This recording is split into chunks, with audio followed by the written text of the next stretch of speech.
What's up mga kabaks? Ito pala si Mamoy. Mga kabaks, ito pala yung Aerox version 2 na keyless. Yung nawala yung remote, nawala rin yung code. So pinadecode natin to, nakuha natin yung code, kaso umiinit yung receiver.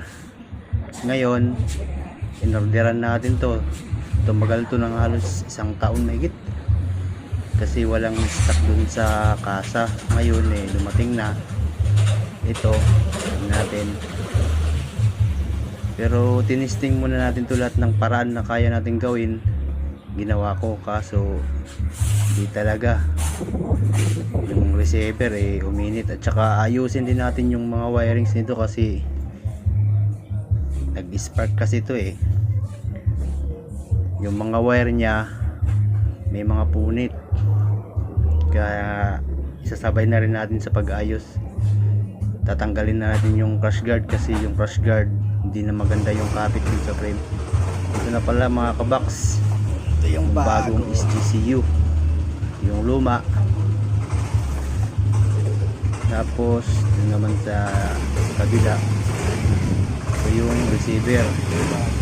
Pinalitan nila yung una, ito yung una, pinalikod natin, nakuha natin yung code, kaso umiinit yung receiver. Testing natin to pag paandar. Okay naman siya mga kabaks, maandar na. Bago pa naman mahal pa naman ang ginasto. Yan, yung andar nito medyo may knocking kasi hindi ko alam kung anong nangyayari, basta may knocking siya. Hindi kasi ito umaandar nung dinala dito, nakasakay lang to sa sasakyan. May knocking siya.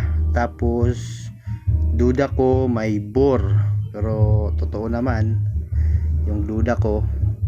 Pinalitan natin ng bore kasi may gas, papakita ko mamaya. Pero yan binuksan ko na yung makina, tinanggal ko na yung head. Yan ito yun may gas. Palit bore, kabilaan yung gas nyan, kaya pinalitan natin ng bago. Kaso may tama din yung crankshaft, pero sinabihan ko naman si customer, sabi niya kabit lang muna yung bagong bore, saka na yun kasi gagamitin nila yung unit.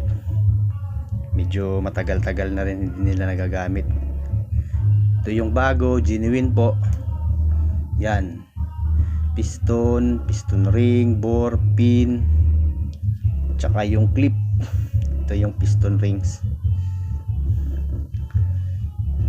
Yan shout out pala sa customer natin. Pagkatapos kong ikabit, yan po, pinahugasan natin yung unit. Shout out pala sa naghugas kay Remart. Yun, pinakintab na ni Remart. Kunting maritisan kasi may pagkamaritis din to sa Remart.